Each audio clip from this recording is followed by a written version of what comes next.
Greetings and welcome to the latest edition of the Entheogenic Evolution podcast. As always, I'm your host, Martin, and I'm happy to have you with me today. For this week's episode, I have the very last thing that I want to share with you, the listening audience, from my time in Iceland back in January. And I know that I've shared a lot already here on the podcast with my talk in downtown Reykjavik and then the interview that I did with Huki and Flamus. But I've got something a little bit different for you today, so give me a moment to explain all about this. So the reason that I went to Iceland, as I've already mentioned, was that I was invited by students of the Mindscape program, where I helped teach the 5-MeO DMT facilitation course, and also by people who had graduated from the 5 school that's run out of Tandava in Mexico. And they had asked me to come to continue to do some advanced experiential training with them. So what I wanted to do with these students before we got started was model for them the talk that I used to give to my own clients when I was practicing Nondual energetic therapy using 5-MeO DMT, and that was from 2009 to 2016. And the reason why I wanted to model this is that, for one, I think it has a lot of good information in it.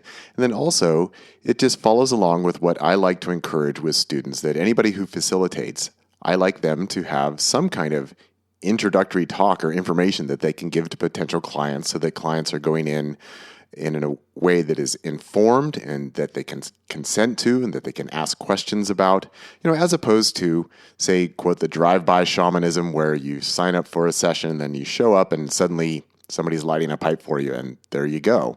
Or a walk-in clinic where someone says, oh, you want 5-MeO? Here, you're next.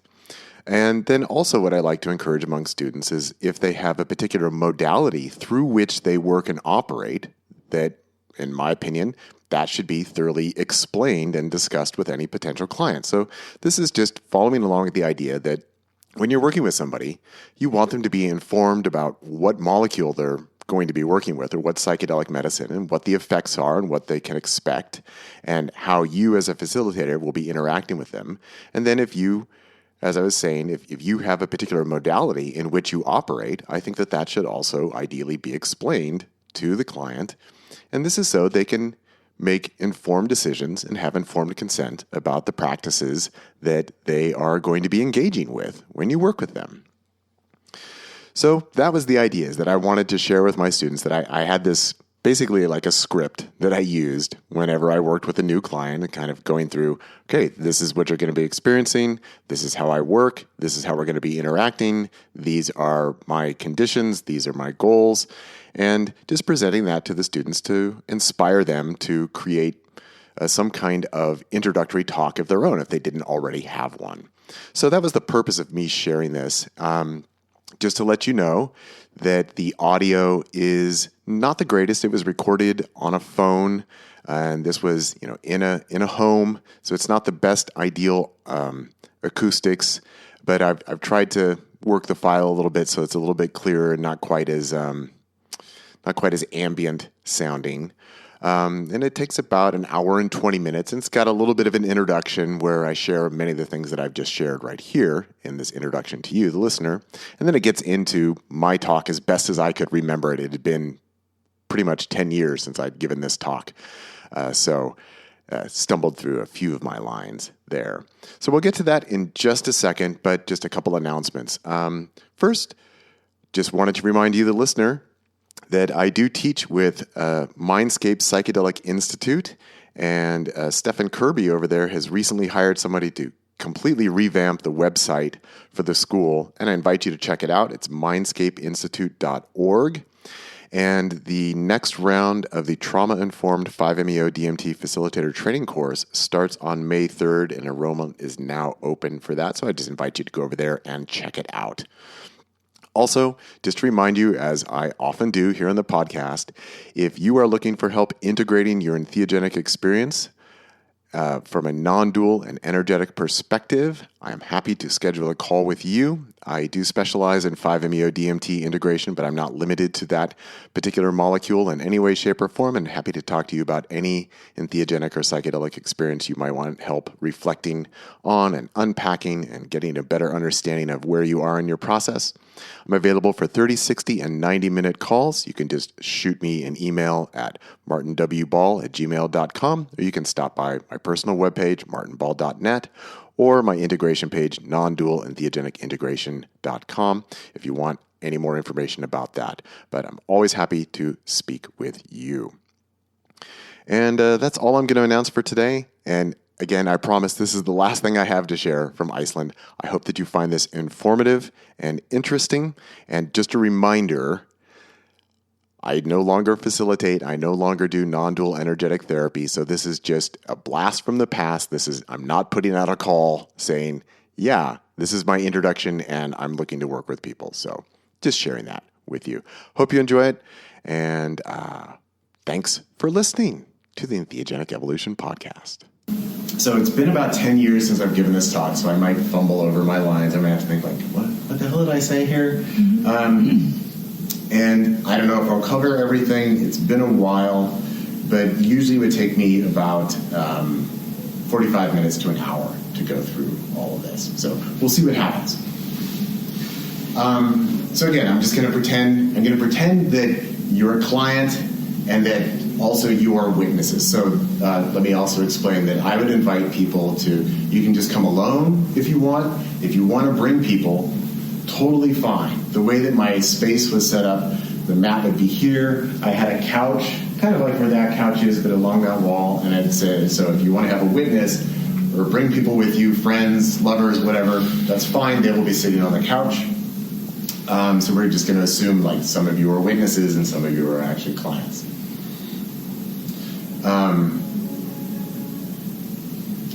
Also, just as a little bit of background, with most people, I had a little PDF, it's like 5 or 6 pages long, where I kind of explained a lot of this stuff.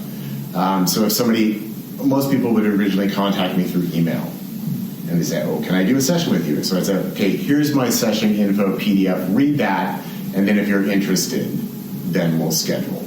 And I kind of covered some of these details in there where, I made it explicit that I am not someone who just provides you with the experience of the medicine. I am someone who does energy work. If you want to come and work with me, that is what we will be doing.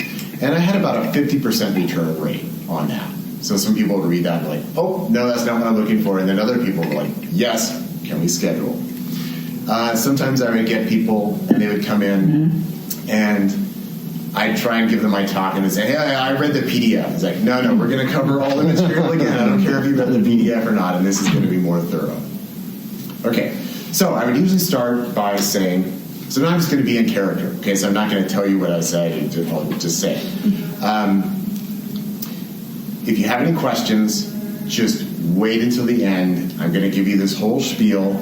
I will probably answer your questions in what I'm going to share with you now. So just wait. Like, you might really want to ask a question, but just wait until the end. And then if you still have a question, then we'll deal with it then. And for now, I'm just going to monologue for a little bit. So I like to start with the basic truth. It does not matter what you think. It does not matter what you believe. It does not matter what you want to be true, what you don't want to be true, what you like, what you don't like. But here's the basic truth that we're just going to start with, because this is the basis of the work that we're doing. There is only one actual being and consciousness that exists. And right now we're in a room with 1, 2, 3, 4, 5, 6, 7, 8, 9 different people. But we're actually all just one being interacting with itself. That's all that's actually going on here. And this medicine that we're going to be working with has the potential to directly reveal this truth to you, because it is you. It has always been you. It is you right now.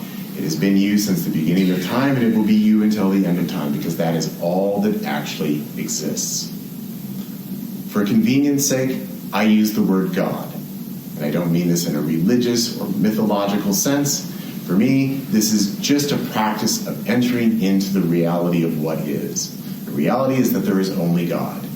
And it is this moment right now. It is everything that you were thinking, everything that you were feeling, everything that you were perceiving. It is just this one being perceiving and interacting with itself through this very interesting and fun illusion that you exist here as a separate, independent being who maybe doesn't know that this is what the true reality is.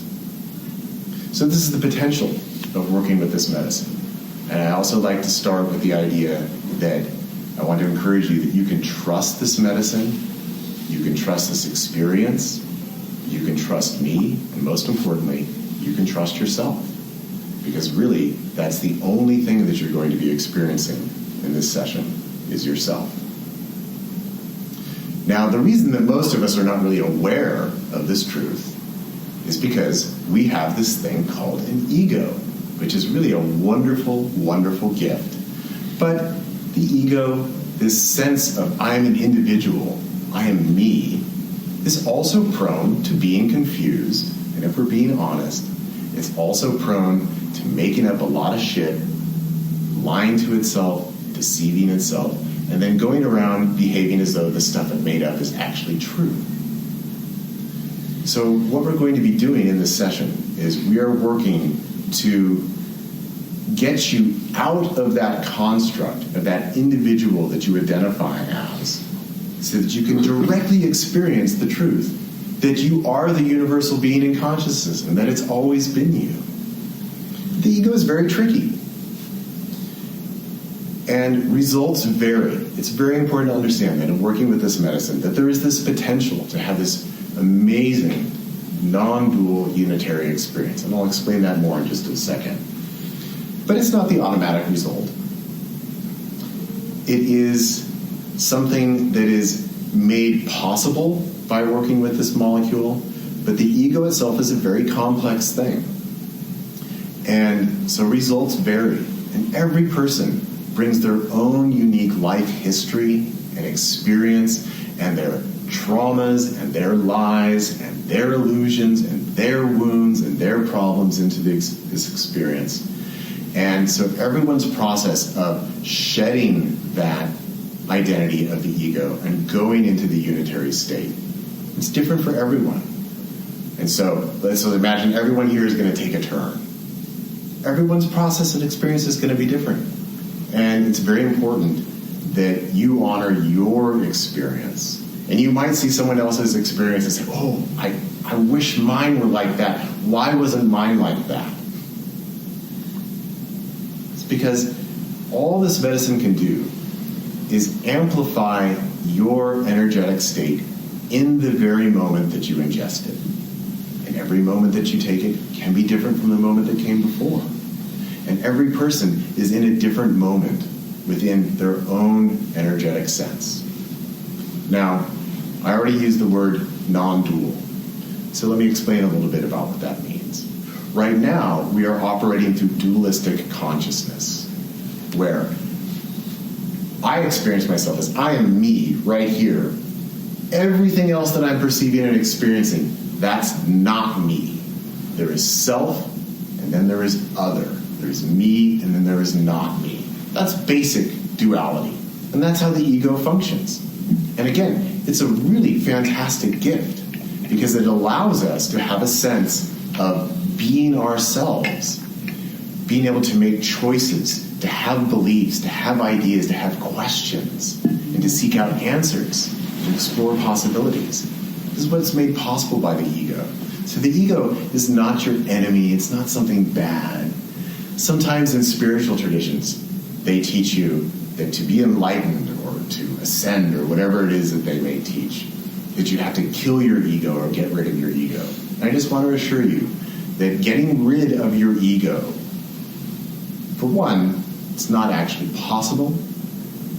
You can suspend it temporarily, you can dissolve it temporarily, but your ego will always be with you, and that's a good thing, it's not a bad thing. Getting rid of your ego is no more helpful to living a liberated and enlightened life than cutting off your hands. I guarantee you, you want to have your hands. You use them every day. You accomplish many amazing things with your hands. And if you think, oh, if I just cut that off, I will be liberated. Well, your ego is very similar. Your ego is a part of you. And it's just a part of you. But as I already said, it can get confused. It can get scared. It can lie to itself. It can hate itself. So most people, the ego could use some work. It can use some help. And that's what this medicine is for, and that's what this work is for. It's for helping you to unwind the unconscious structures of the ego, the places where you are wounded, the places where you have been traumatized, the places where you might be lying to yourself and not being honest with yourself. So non-duality, the non-dual experience, means when we go beyond that identification of I am me, I am this person. For me, that would be Martin. That's the name that is associated with this ego that is a part of this body over here. And this medicine has this capacity to dissolve the ego. Now, the ego itself, first, well, let me say, your true nature is you are a being of energy. Now, sometimes we think that a being of energy, we have like a science fiction sort of idea, like, oh, a being of energy doesn't have a physical body and just exists in some ethereal state and is amorphous and just moves like energy through the universe. That's science fiction. That's fantasy. You are a being of energy. This is what a being of energy looks like. A being of energy has a body, and it has sense organs. And everything that we perceive is just energy that our brain is able to create into a picture of I, me, you, this, that, everyone else. Light, sound, touch, sensation, emotions, thoughts, your heartbeat. All of these are just energies that come together through this matrix of the body that creates this sense of I'm an individual. And we're self-aware of that. So the ego itself is just a collection of patterns of energy with which we've identified for our whole lives. And these are the ways that we think, the ways we act, the ways we use our body, the ways we move through space, and also the ways that we project out and we identify, that's a window. I know what a window is. And there are ways that I use a window. I look out the window, and the window keeps the outside out and keeps the inside in. And I can cover the window with blinds. And these are all just ideas that we've created. And that through these patterns of energy, of perception and thought, we create both the sense of ourselves and the sense of the world and all the objects of the world at the same time. So the ego is not just in here. The ego projects out and creates everything that we're experiencing right now. And we're able to think about it and ask about it and interact with it. But these are just patterns of energy. And they're limited by definition. So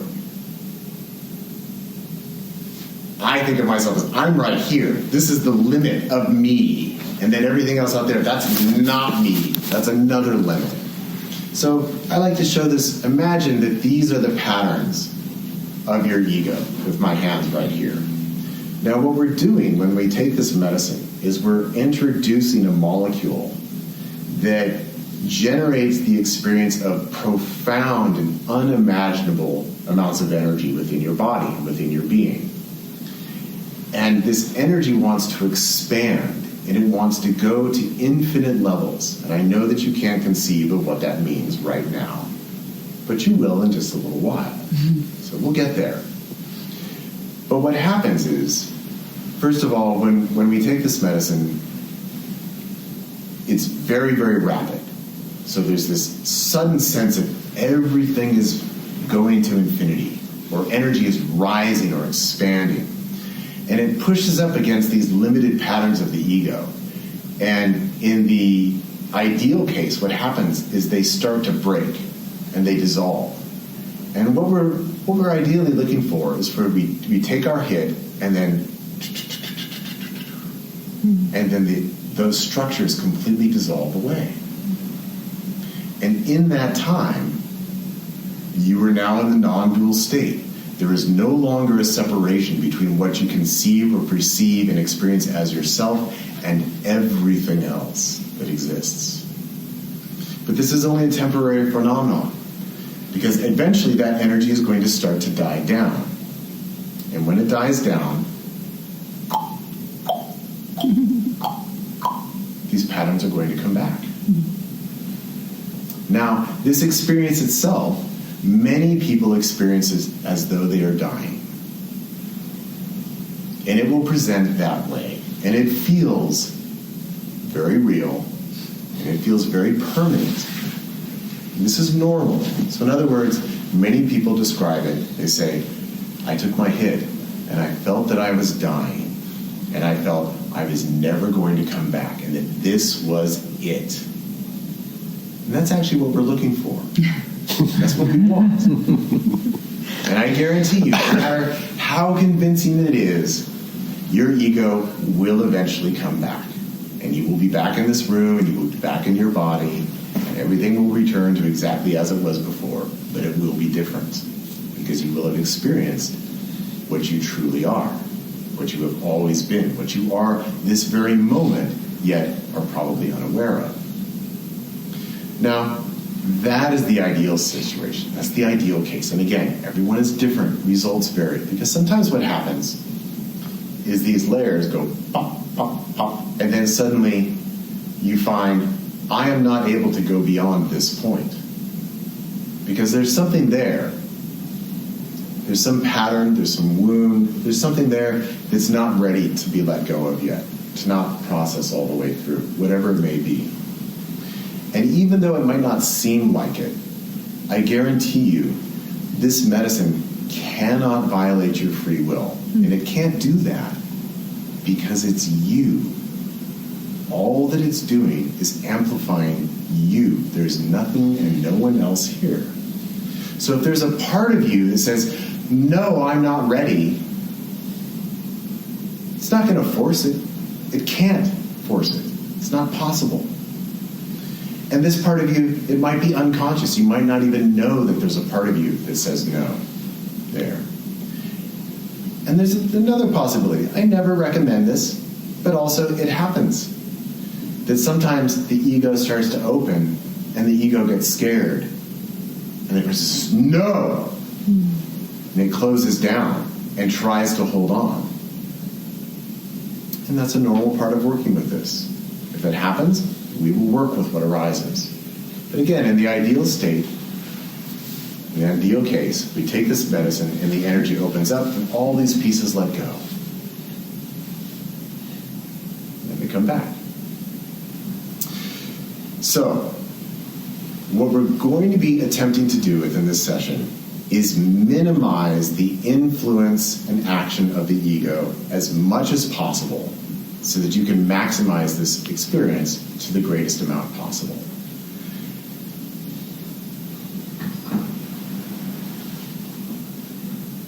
When the ego lets go, when it opens up, see, part of our life process is as we grow and we learn and we experience things, we get wounds. We get places where we have resistance. We get places where we shove things down into our unconsciousness and say, I don't want to deal with that. Or we say, ooh, that's not me. Or we try and create an image of, well, I'm this. But secretly inside we think, oh, no, I'm this. So our energy is not fully open. It's not fully present. It's very hard for people to really fully and authentically be themselves. Because we've adopted the ideas of who we should be, who we want to be, who our parents wanted us to be, what our society thinks we should be, what our politicians tell us we're supposed to be. And so there are places where we're not really being ourselves. And the reason why we do this work is because we want to be ourselves. And we want it to be effortless. We want it to be natural. We want it to just be who we are, authentically. So as we let go and we open up, all kinds of things can bubble to the surface. And we might work on releasing those and letting those go and transforming those. And again, this is a process.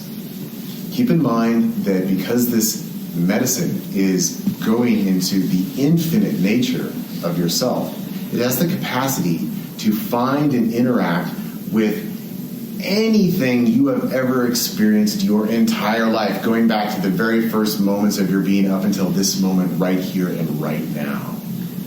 And you might be coming into this session thinking about, well, I'm really hoping to work on this part of myself or this thing. And I'll just tell you, that can be a good model when you're working with other psychedelic medicines.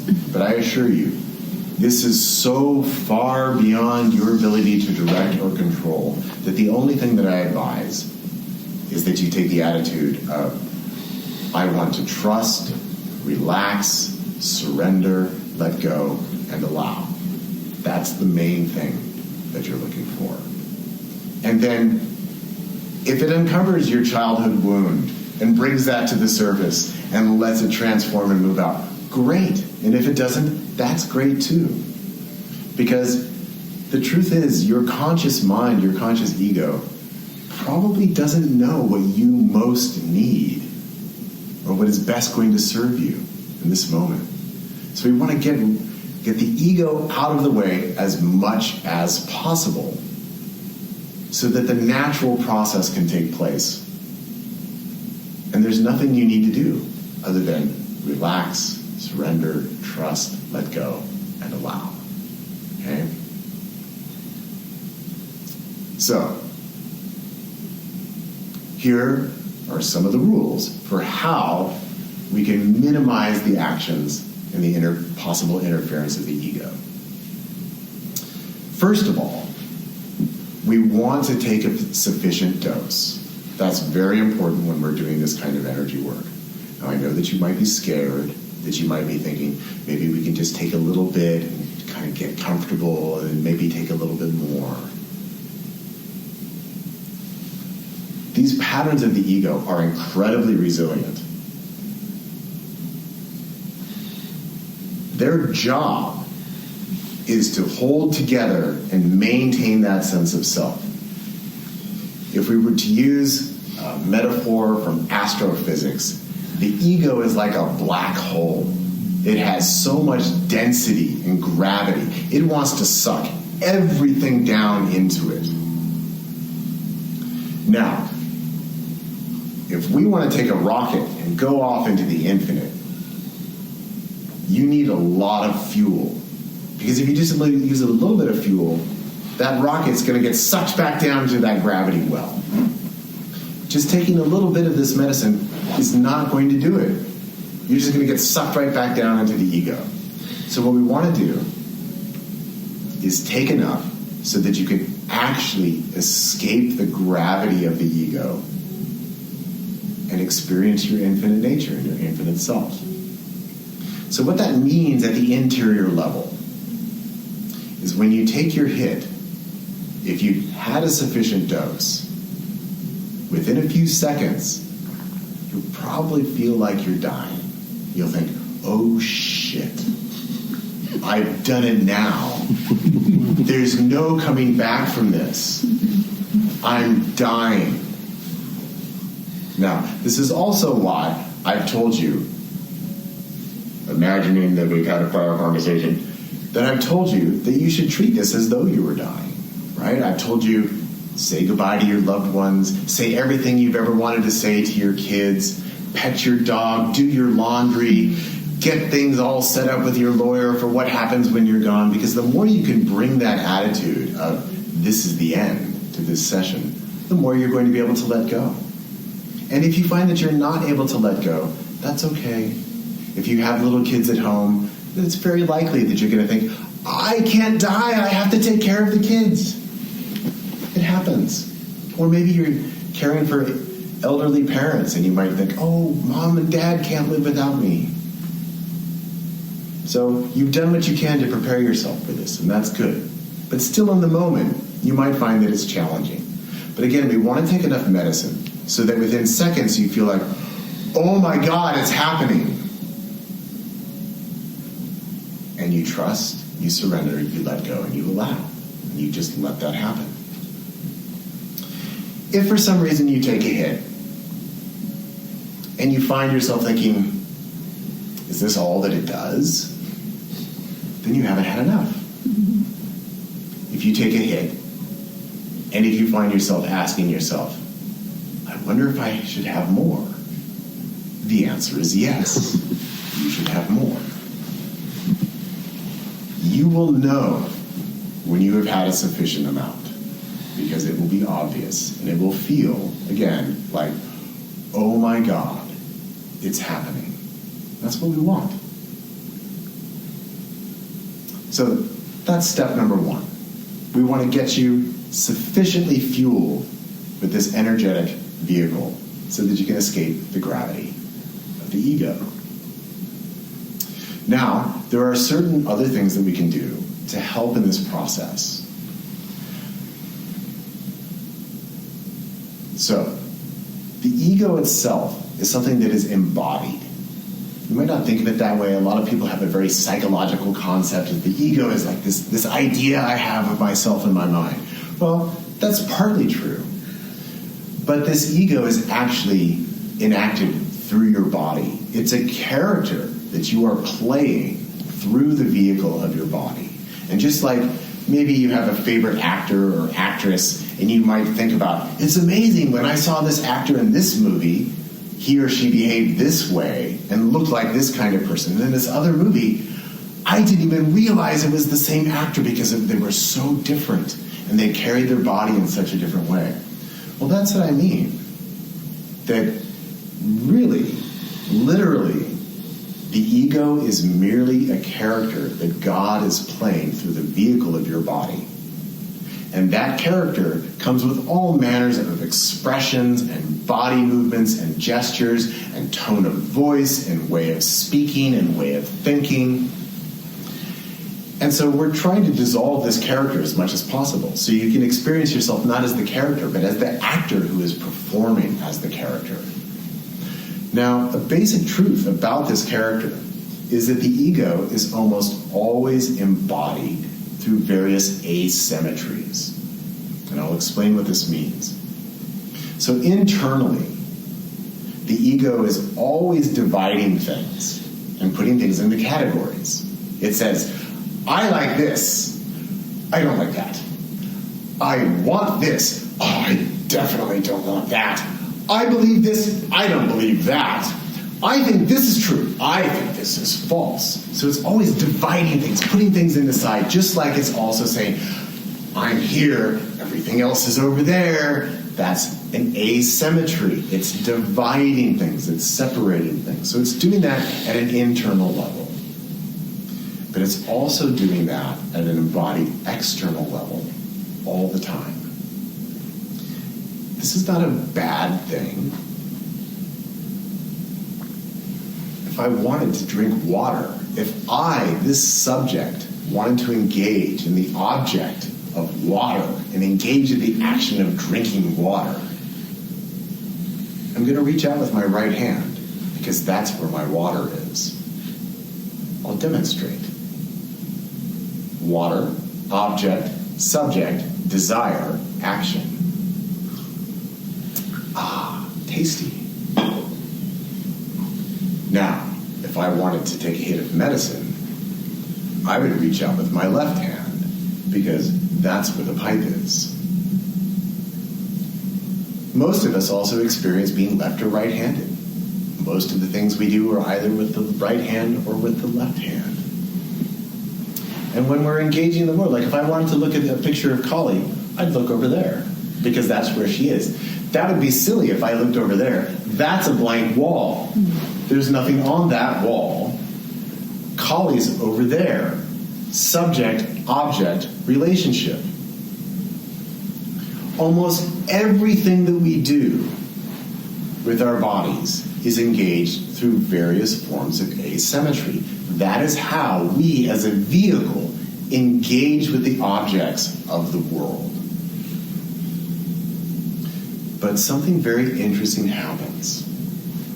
Doesn't matter where you are from, how you were raised, or what you believe, or what your spiritual tradition is, or religious tradition, or anything like that. When people let go and open up all the way within this medicine, as I explained before, it's this sense of energy is expanding infinitely. And what happens is bodies open up into symmetry. The left and right sides of the body mirror each other. So there's a basic rule of thumb that we use in doing this energy work.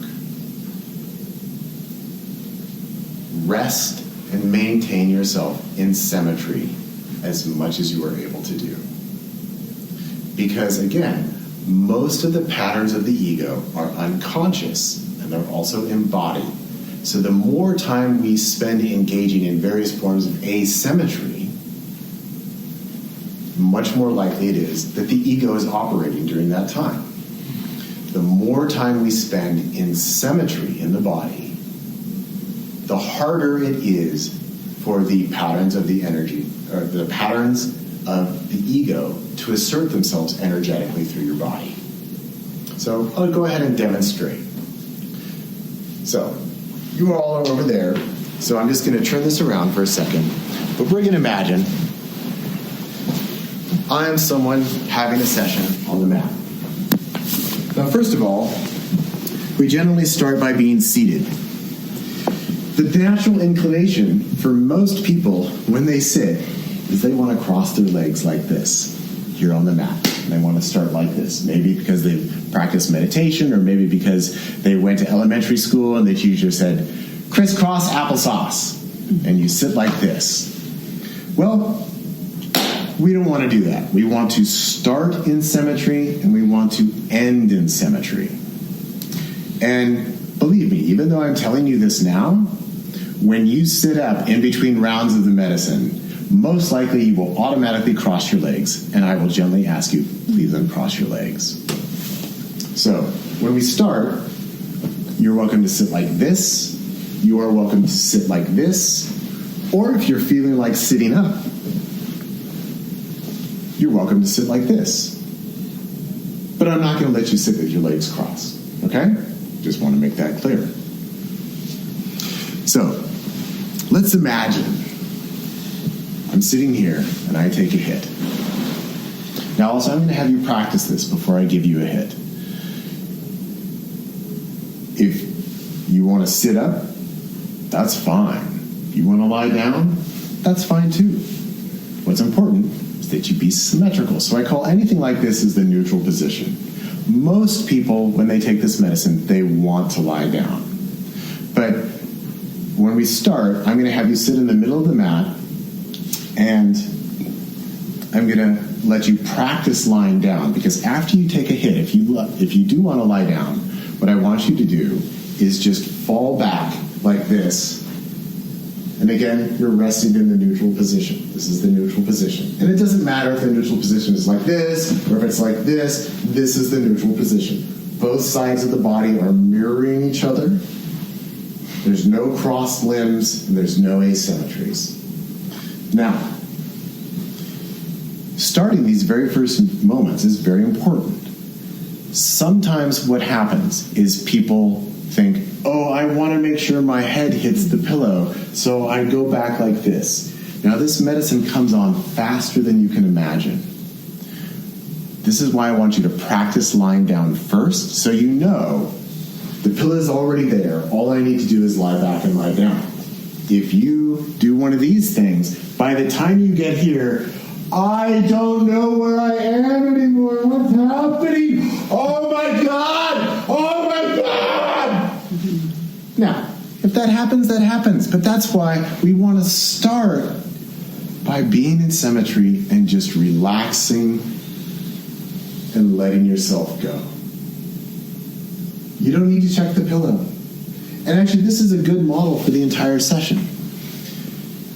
There will be lots of times where your ego will say, I think I need to do this, or I want to check on this, or I want to make this happen.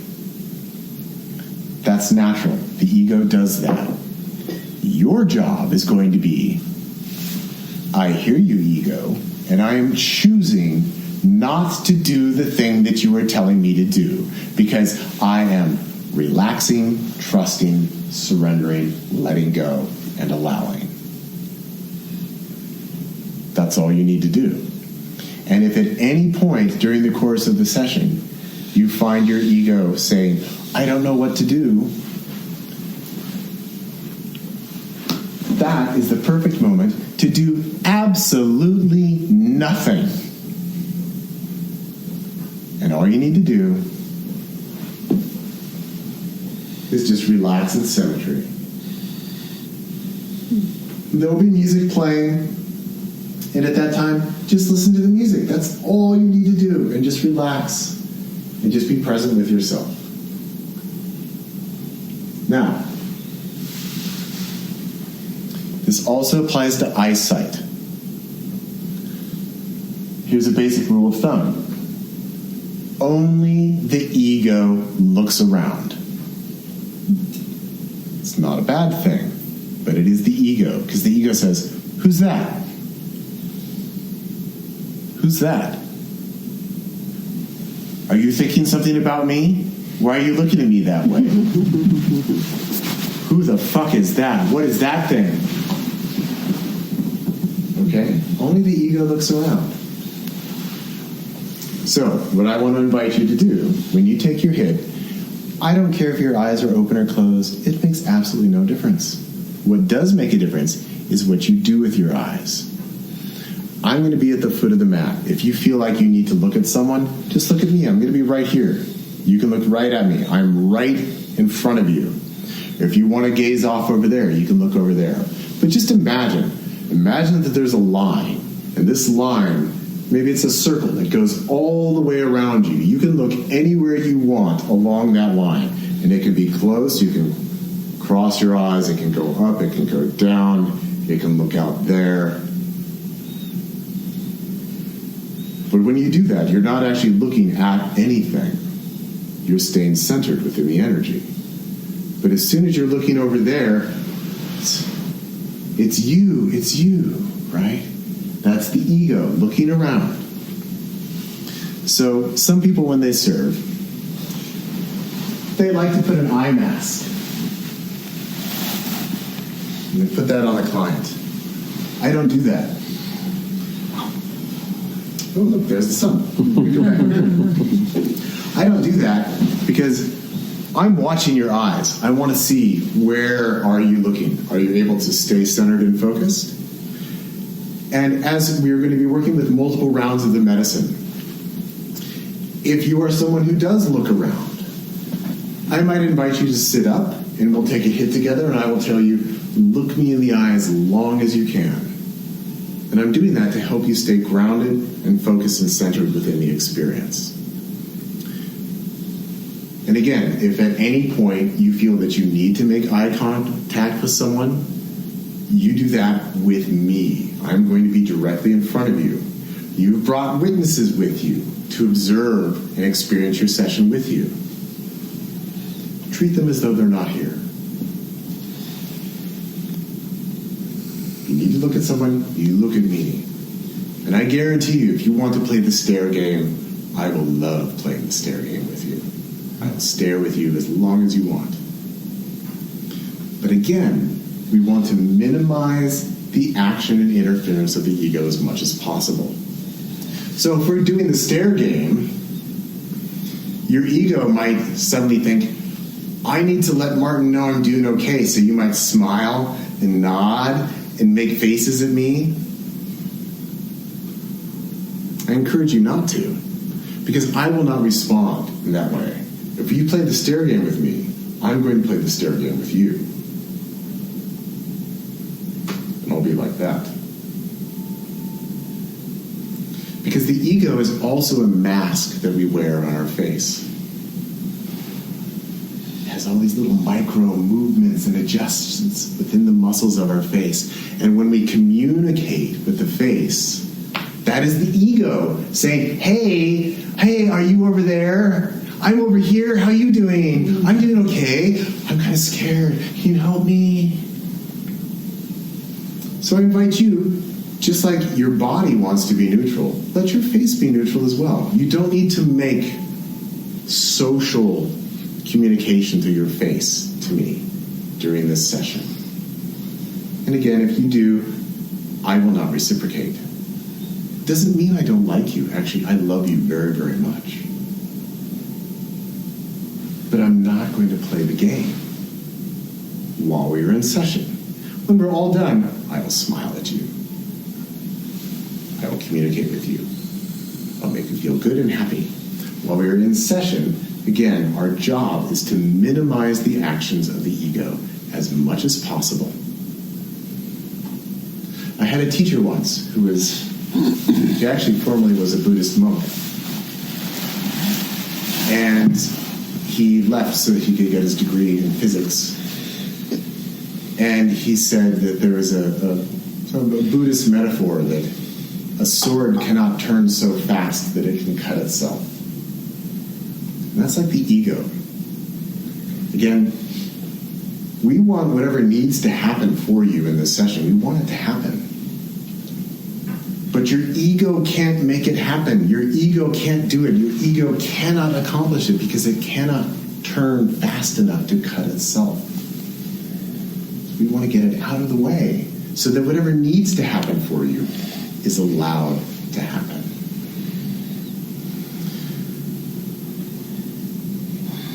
Also, people break into asymmetries all the time. It just happens.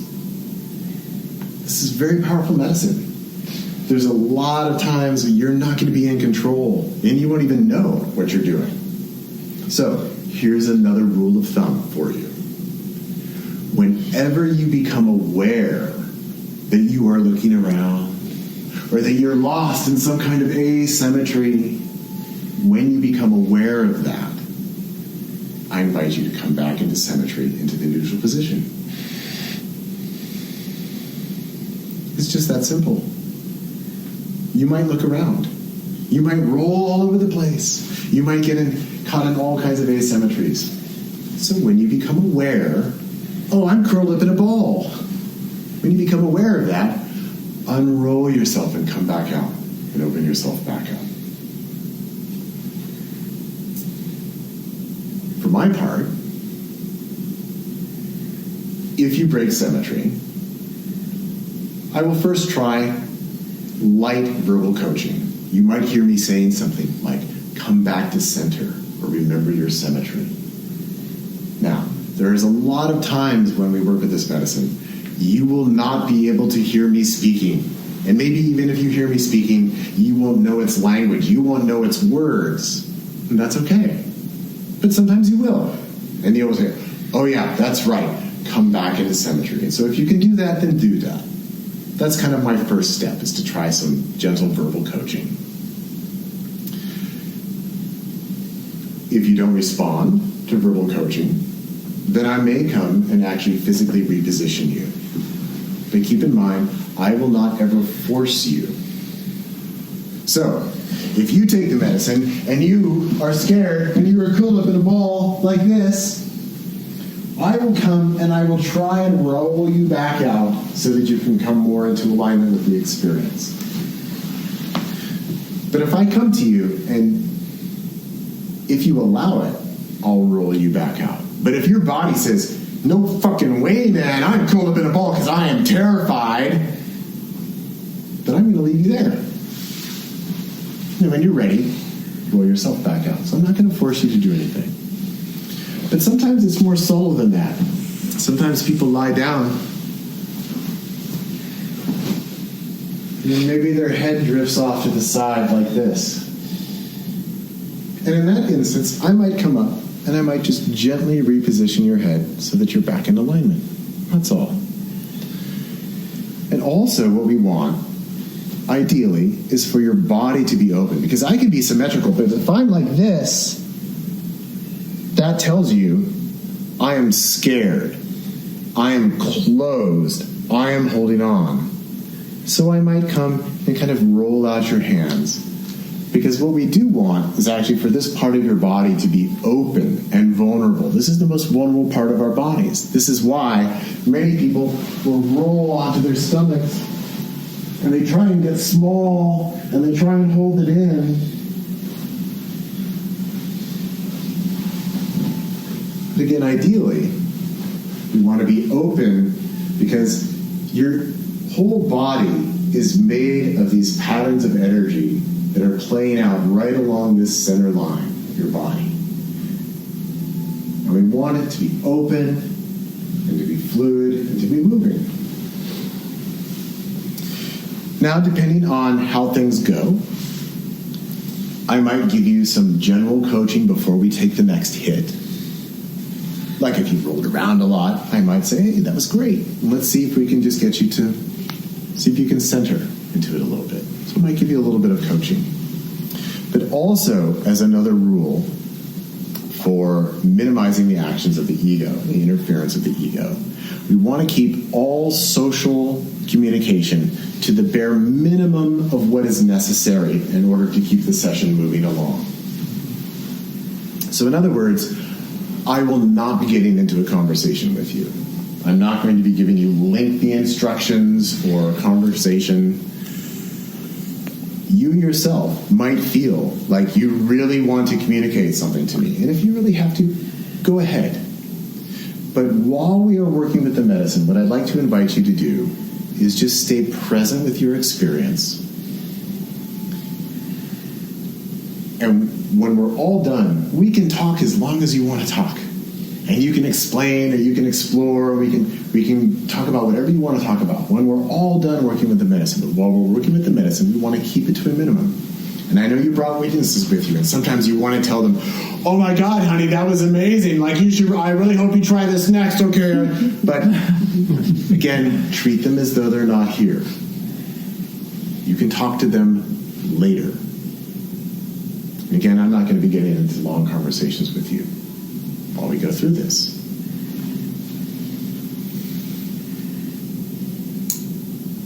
As another rule of thumb,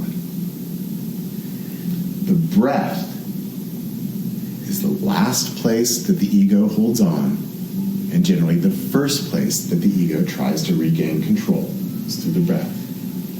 And this is because we're constantly regulating our emotional and energetic state through our breath. We do it all the time.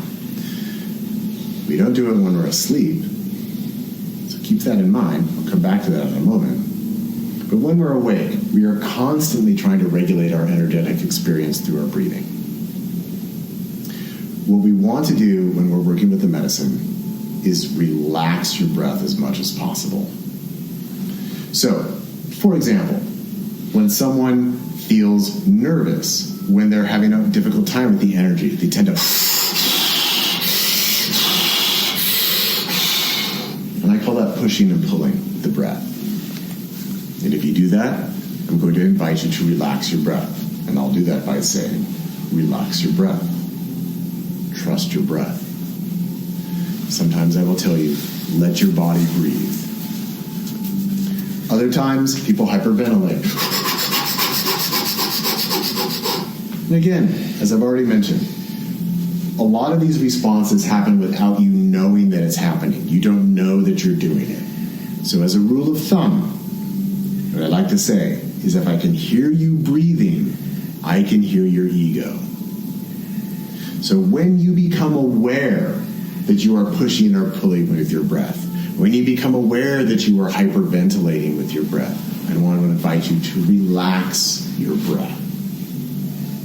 And it's quite interesting. Even though this is a very, very powerful experience of energy, when people let go all the way, most people describe it as being more profoundly relaxed than they ever imagined it was possible to be relaxed.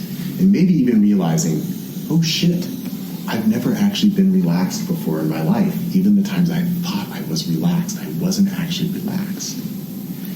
And at that time, the breath becomes so slight that as an outside observer, you might even think that the person is not breathing anymore. Because it's so easy, it's so gentle. And so we want to keep returning to that as much as possible when you notice that you're breathing. So that can be in that process of helping the ego to let go. Now, you also might be one of these people who, when the ego comes back, so let's say you go all the way to the non-dual experience, and it's just infinite and beautiful, and you're just here. And suddenly the ego goes, oh, I can't breathe! Oh, I need to breathe! Oh, I can't breathe! Well, takes a lot of breath to yell that loud. I guarantee you're breathing. But this is normal. Lots of people experience this. Because you were so relaxed, you forgot to breathe. But your body was breathing. This is what your body does every single night when you go to bed. You think your ego is there saying, breathe, breathe, come on, breathe, breathe, or you're going to die. If you don't breathe, you're going to die. No, that's insomnia. That's not sleeping. When you sleep, you relax, your body breathes all on its own, and your ego goes away. And then when you wake up in the morning, you feel refreshed, renewed, and ready for the day. This is very similar. Treat it as though you're going to sleep. If you are focused on breathe right, breathe right, breathe right, breathe right, your ego is doing something. You want to minimize the actions of the ego as much as possible. Now, as we experience all of this energy, it's very common that it needs to be embodied and expressed. And here again, all that we're looking for is for you to be authentically expressive of that energy.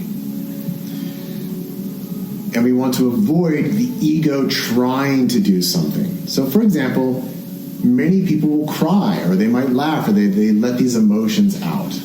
And that's great. We want that. It doesn't have to be that way, but if it comes up, we want that. But what we don't want is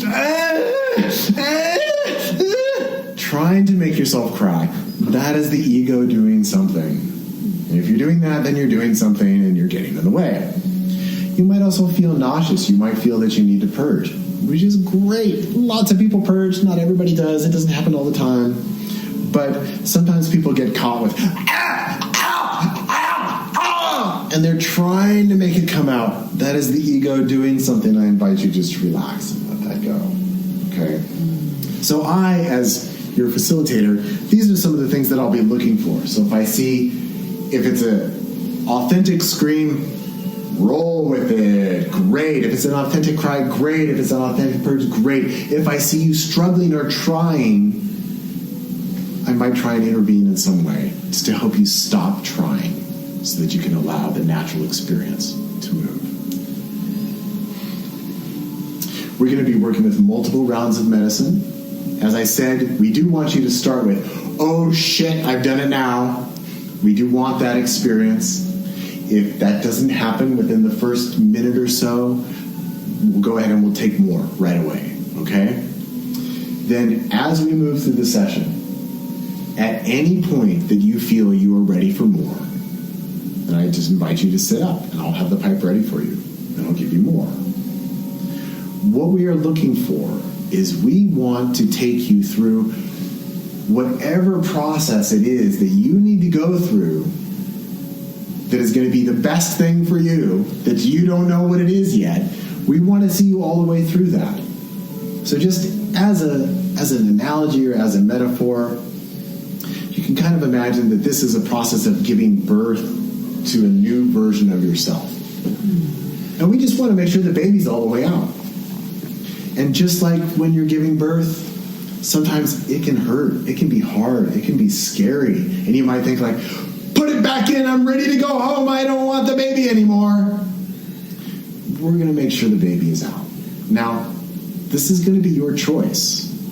If at any point you decide, I'm stopping and I'm done, that's going to be your choice. I'm not going to make you take more medicine. I'm not going to make you do anything. But if I feel that the baby is not out, that you are not done, I'm going to encourage you to keep going and to take more. And I advise you, trust me, I do know what I'm doing. I've been through this with many people. And if I'm telling you, I highly advise you to take another hit. It might be scary, but I'm going to encourage you to make that choice. But it will be your choice. House rule is that whatever's in the pipe, we're going to finish that. But it might just be me if you don't want to take any more. what we're looking for is for you to reach that point where you feel like, wow, the baby's out. I'm done. Now, this doesn't mean you're done forever. It doesn't mean you are now complete for the rest of eternity. It just means with whatever process started, we've seen it through. That's all we're looking for. And again, it might be amazing and beautiful and ecstatic and pleasurable for you. It might be very scary. It might be painful. It might be challenging. There's a whole different range of things that can happen here. We just want to make sure that you get all the way through to the other side of that. And then, once you're feeling that, we might take maybe just a little bit more, and at that point I invite you to just lie back and lie down and listen to the music. Now, it's also often the case that when people feel that they are done, or that the ego is reasserting, that they want to immediately start operating from the ego. And I know you brought loved ones with you, and I'm sure you're going to want to share this experience with them. But I want to advise, take your time. When we're done with the work, you can lie here and listen to the music and feel yourself as long as you need to. And actually, you'll find that if you relax and do nothing, even though the medicine is wearing off, your ego might dissolve again. And it might actually do that quite a few times, and it will dissolve and come back, dissolve and come back.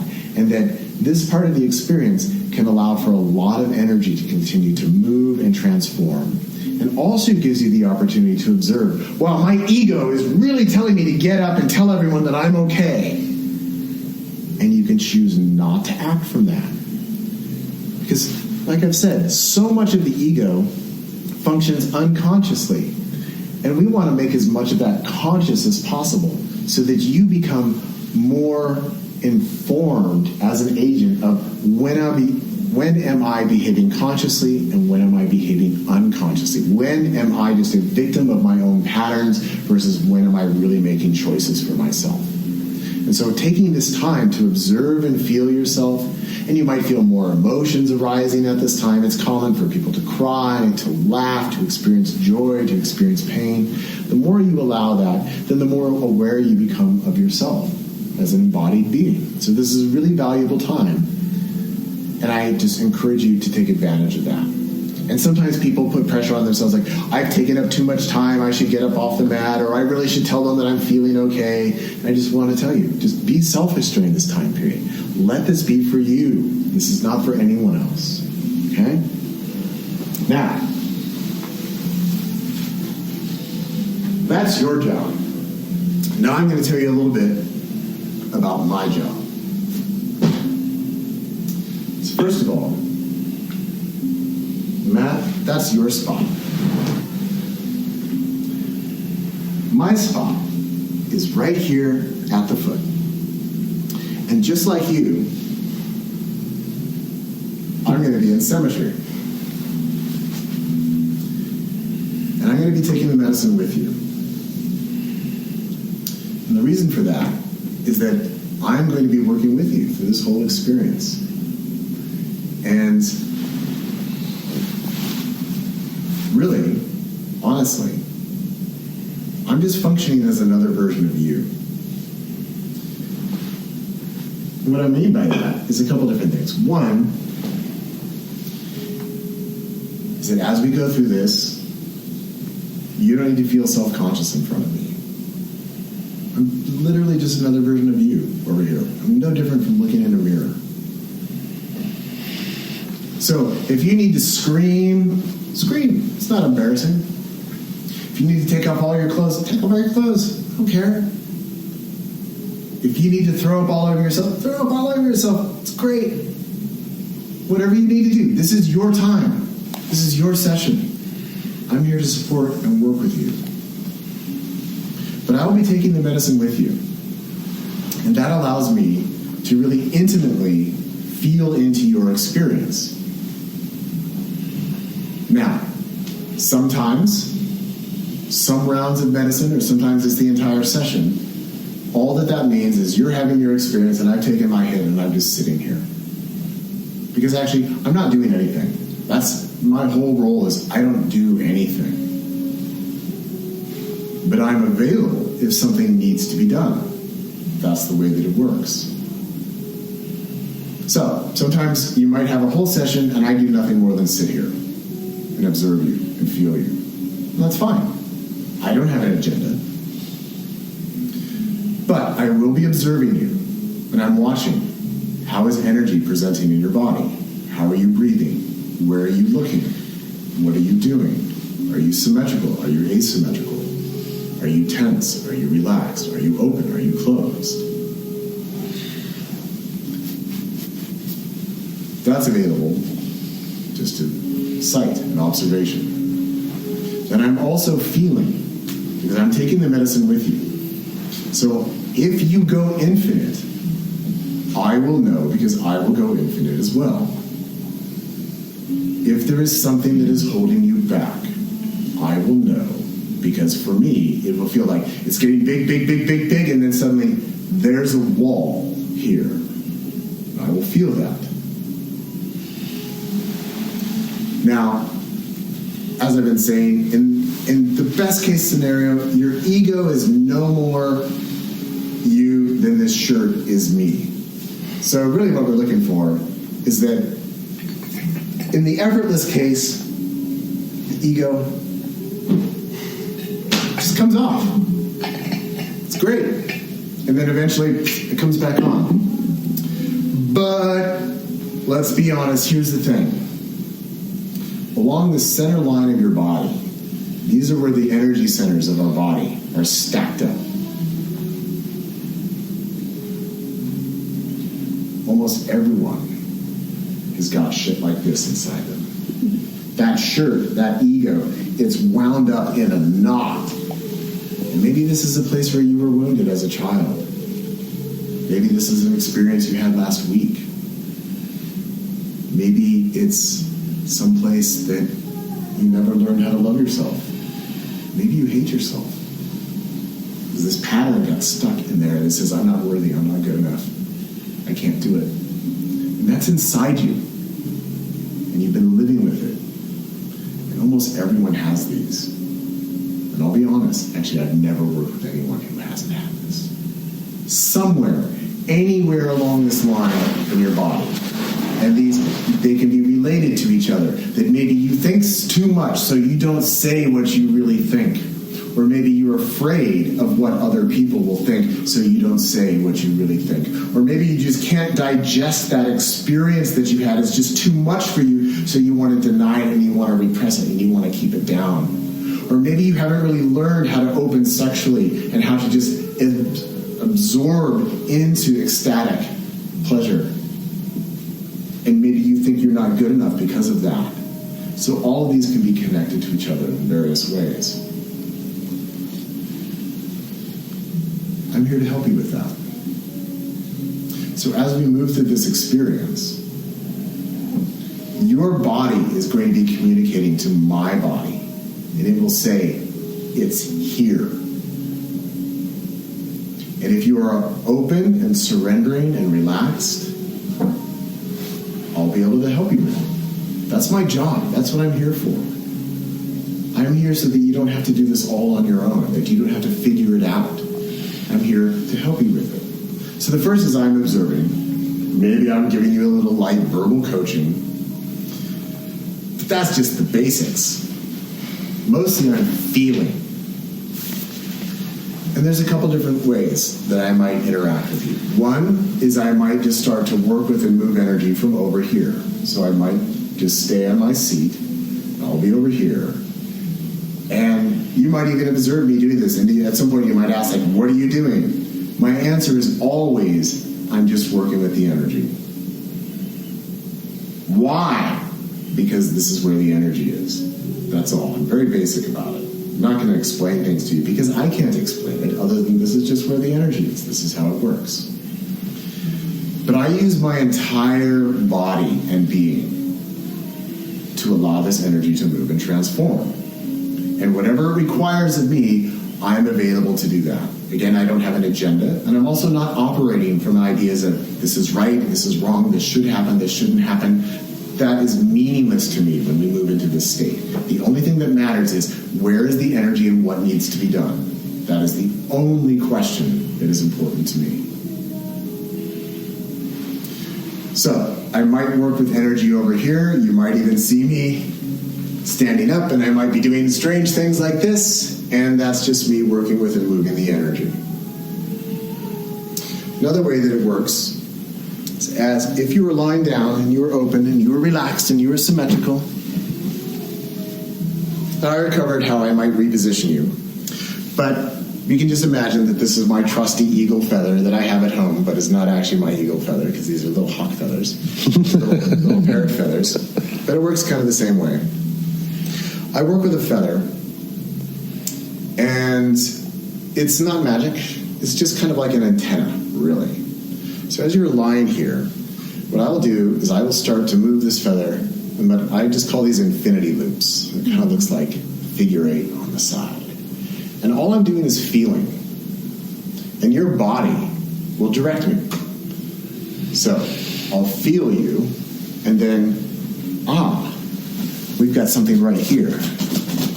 Like, jumped out, whisk that away. Now it's up here. And so I will come and I will work the center line of your body with the feather. Sometimes the feather might touch you, other times it won't. It's actually your energy that is either pulling it in or pushing it away. All I'm doing is standing here and doing this. The rest actually is you.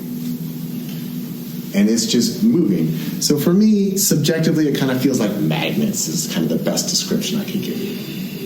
And you might feel me coming down and tapping on your toes and on your feet. And as I'm working on you, you might feel that energy suddenly bursts out of you, and I will just whisk it away. And sometimes people ask, they say, well, was that like karma from a past life, or was that an entity, or what was that? My answer is always, it's just energy. It doesn't matter. It was energy that was stuck. Now it's unstuck. That's all we're doing. I'm not going to give you stories. I'm not going to give you explanations. You can ask me about it as much as you want, but my answer is always, it's just energy. The feather is good sometimes for helping things to start to flow and move, kind of get things going a little bit. And other times, it's good to kind of smooth things out after there's been some big energy work. Okay? Sometimes I use the feather, sometimes I don't. It's what your body communicates to me. Now, as I've already said, though, I use my entire body. I am available. And it's your energy, it's your body that draws me in. And I might touch you anywhere along your body, along this center line. And it might just be my hands. I might actually be all the way on top of you and riding through this experience with you. Again, it's not even a choice that I make. It's just, energy's here. We're doing it. And then also, as I'm doing this work, I do a lot of vocalizations. The vocalizations do not mean anything. There is no interpretation to them. But you might hear me purring, clicking, whistling, growling, toning, throat singing, gurgling, speaking in what sounds another language. I guarantee you there is no translation for it. That is just me moving and working with the energy. It might appear to you that I am some other kind of being or some kind of animal. I am not working with any beings. I am not working with any spirits. I am a being of energy, just as you are a being of energy. And I am freely embodying and expressing that. And I will work with it until that energy moves and transforms. Subjectively, on my side, sometimes if there is very difficult energy that is present that needs to be worked out, I might taste it in my mouth and it tastes sick. It tastes icky. It tastes yucky. And then when it actually transforms, suddenly it tastes very sweet within my mouth. Or I might feel there is something very, very off here. This is hard, this is off, this is hard, this is off. And then when it releases, it's gone. I can feel that. If at any point you do not trust that process, you do not trust my presence, I also will feel that. And I'll just back off. Sometimes it feels like a shock. I might be working on you, and all of a sudden the ego says, like, whoa, what's he doing? It's like a shock. So I'll just come back over here, go back to my spot, and then I'll wait.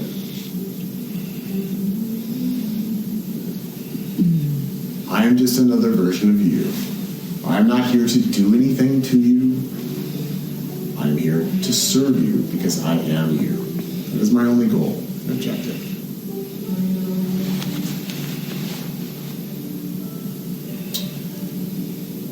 As you may have already noticed, when I work with the energy, it does change my voice. I will sound different if you speak with me, if I speak with you through the course of the session. I will not sound like the character that you know as Martin. That is just a character. When I do this work, I work as myself. When we're all done, the Martin character will come back, and I will look and sound and act like Martin, because Martin's here too. Martin is not involved in this work. I am the one who does the work. And I just let you know, because sometimes it freaks people out a little bit, like, why are you talking in that funny voice? Because I'm not working as Martin. Martin is the character. I use Martin for my normal social interactions. When I do this work, I work as myself. It's pretty basic.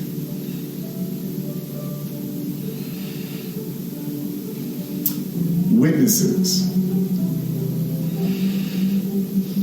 You as the client, you and I are the ones doing the work together.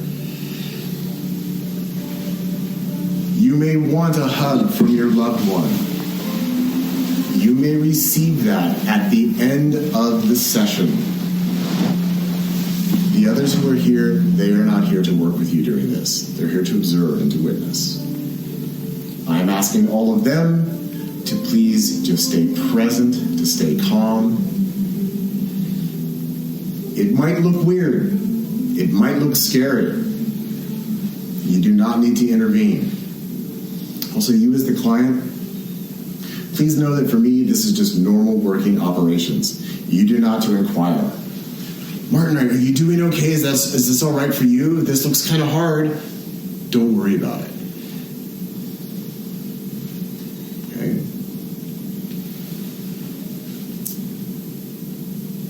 If at any point, you, the client, if you feel having other people present in the room is in any way impeding your experience, those of you who are witnesses, I give the client the right to ask you to leave the room if that is what they feel they need for their session. Please do not take it personally. It is merely an energetic issue. People create their own internal blocks and limitations, and sometimes having other people present creates an excuse for them to hold on and hold back.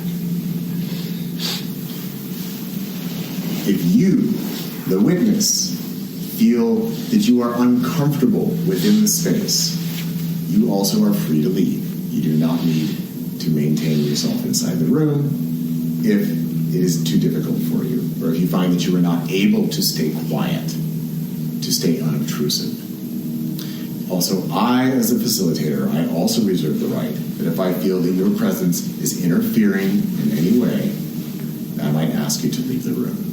Again, it is nothing personal. It is merely a matter of what is in the best interest of the client themselves.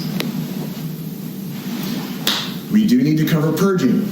This is a part of the experience. You might find that you need to purge or throw up, or you might drool excessively, or there might be fluids coming out of your body. This is a normal part of working with this medicine. You do not need to be ashamed. You do not need to feel that you need to not do that. That if you're feeling that energy needs to move in a certain way, I invite you to please allow that. We do have tissues if you make a mess. We do have the bucket. I will be in charge of the bucket. This is very important. I will keep it over here, but I want you to try and stay in symmetry and be balanced as much as possible. So I don't want you just reaching over the bucket. I will reach for the bucket. I will bring it to you. And I invite you to stay symmetrical and let it out into the bucket. I will take the bucket away. I will not disappear.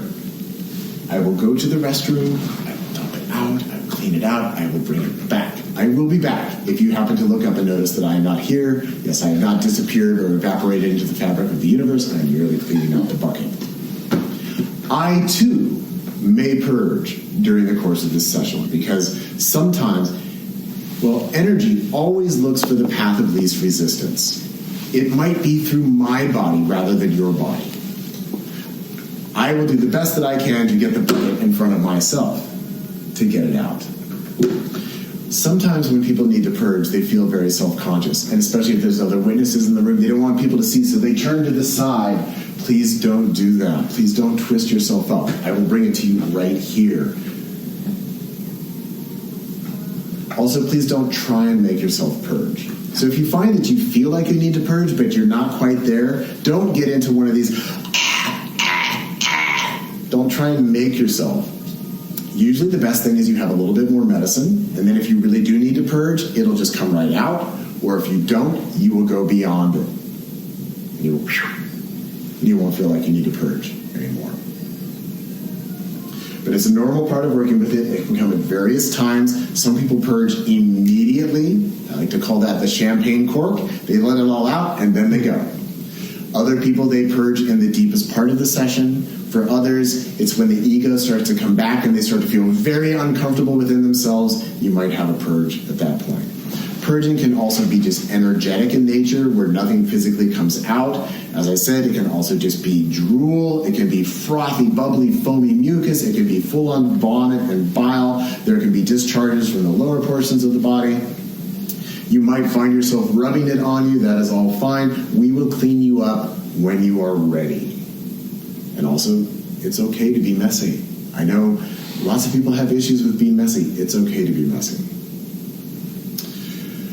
It's common for people to feel fairly radical temperature fluctuations during the course of the session. You might feel very cold. You might feel very hot, very warm. We do have a blanket for you here. I do like to request that you wait until the very end. And then I will put the blanket on you if you want. But as soon as we put a blanket on you, it's like putting a barrier on you, and it actually prevents the work from being done. So we want to leave that until the very end, if possible. And I know it can get very, very cold. You can feel icy, icy, icy cold. Sometimes as all your energy is pulling into yourself. And if you can just relax all the way into it, I guarantee you, it's quite exquisite when you feel that, and all of it breaks, and then suddenly there's this exquisite warmth that can happen. And then you can always get warm later. Also, we don't have a clock in here. I had a clock in my session space, but I turned it away from the client, so I'll just add this part. Don't need to worry about time. You don't need to keep track of time. It would be very difficult for you to tell how long this has been. It might be an eternity. It might be 1 minute. You will not know. You don't need to worry about that. You also do not need to worry about if you have taken, quote, too much time. You have not taken too much time. If when we are all done, I feel you have had enough time to lie on the mat, I might turn the music down, turn the lights up. I might invite you to sit up, have a glass of water. But while we are working, don't worry about what time it is. Don't worry about how long it has been. It's not your concern. There's no need. That's just the ego trying to maintain control. It's very common for people to get thirsty as they go through this work. I will have the water here for you. I will give you the water. I will take the water back. I want you to try and stay symmetrical and present within your experience as much as possible. So if you need the bucket, all you need to do is sit up. I'll have the bucket for you. Or you can say, bucket, and I'll bring you the bucket. If you want water, you can say, water. I'll bring you water. If you want more, you can just say, more. You don't need to say, may I please have another hit? I'd really like one now. Remember, we want to keep normal social interaction to a bare minimum. So you can just say more. You can do American Sign Language. Do that. That also means more. With water, I do encourage you to be cautious in the sense of if you're thirsty, have a sip of water. Often people will overdrink. They will gulp water down, and I just guarantee you if you do that, The second you take another hit, you will immediately vomit all of that water back up because you've overindulged in it. So just take a sip. That's usually all that you really need. And then when we're all done, you can drink water, you can have a smoke, you can have something to eat, you can ask for hugs, you can share your experience, and then also know when we're all done, if you want to talk about anything that happened, we can talk about it. Also, when we're going through this, it might be very confusing. You don't need to figure anything out while we are in the session. But again, afterwards, if you want to talk about it, if you want to ask questions, that's the time to do it. If you want to share about your experience, that's the time to do it. But also know, that's completely up to you. I do not expect you to tell me anything about your experience. I do not require that of you. You do not need to share it with anybody else in the room. You don't even need to share it with anybody else ever for the rest of your life if you don't want to. That's up to you. There's no requirement. But if you want to share, if you want to talk, sure, we'll take all the time we need. So cheers. That's my talk. Well, thank you. Well, okay. So I think that took a while. But that was the basic talk that I would give everyone before we started working. And usually, by that point, I would ask people, like, so do you have any questions? And people would say, no, I think I'm good. More. Yeah.